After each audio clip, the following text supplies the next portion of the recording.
Chapter 4. The nights finally began to pick up again. Cassandra welcomed that prospect after the increased confusion and questions of the past few days. Some of Cobblepot's favorite thugs were sighted on their way to the Flugelheim Museum. Bruce explained in the cave as he strapped on his gauntlets. There's a gala there tonight for an aspiring artist. I don't know what Cobblepot's planning, but the police insisted they wanted some backup. Cassandra asked, "To museum then?" Robin and Spoiler are already on their way there. Bruce slipped on his cape and cowl. I want you to come with me and deal with Cobblepot personally. He always keeps the best guards to himself. Cassandra pulled on her mask, nodded, and climbed into the back of the Batmobile. A minute later, the two were roaring through the hills of Gotham Heights and sped toward the city. I heard you had a run-in with George Ryan, Bruce said.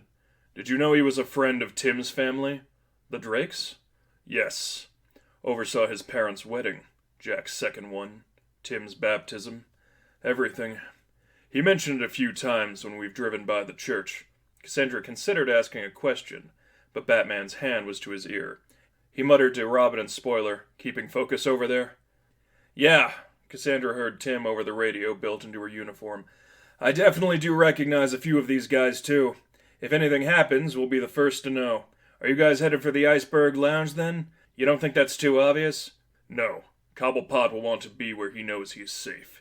Even if the police know that they're his men, they'll need more evidence to convict him if he is just sitting and waiting for them to catch up. As the two continued to race through the streets of Gotham, they eventually parked just a few blocks down from the seemingly abandoned Iceberg Lounge restaurant.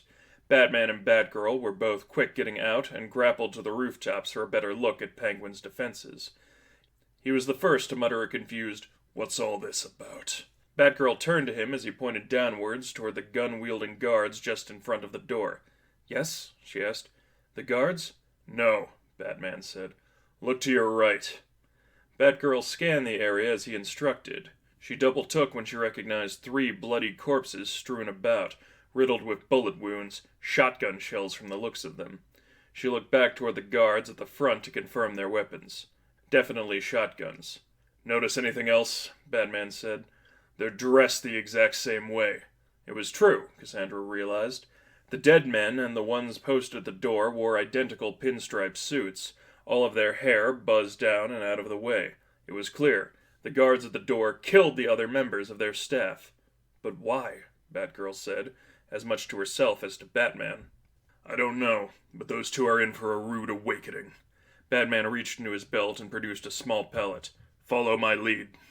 One of the guards frowned and turned when he heard a tiny metal clank at his side.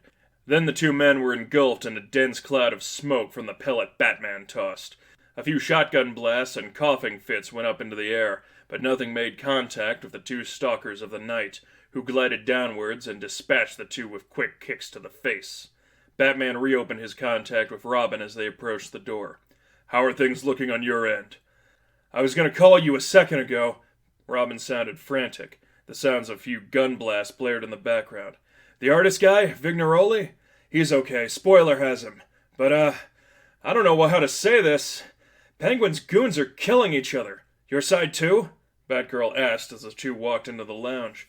"I mean, it just came right the hell out of nowhere." Robin tried to yell to keep himself heard over the blasts.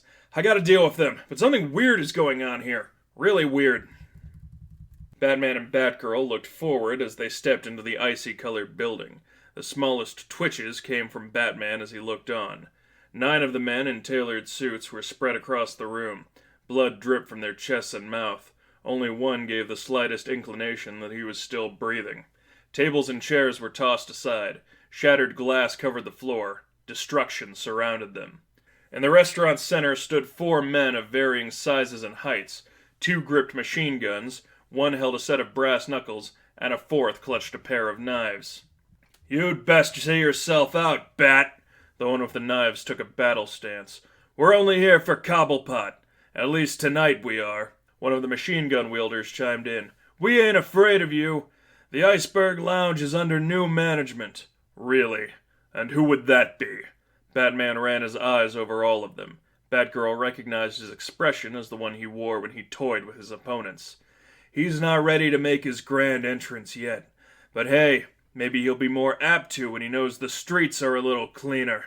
With his last words, the one with the brass knuckles ran at Batman.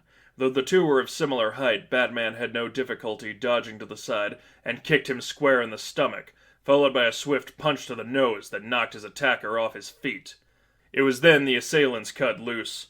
The sound of ricocheting bullets filled the room as Batman and Batgirl retreated behind two of the cool-colored pillars that decorated the lounge. Machine gun fire took over for a minute before there came a momentary quiet to reload.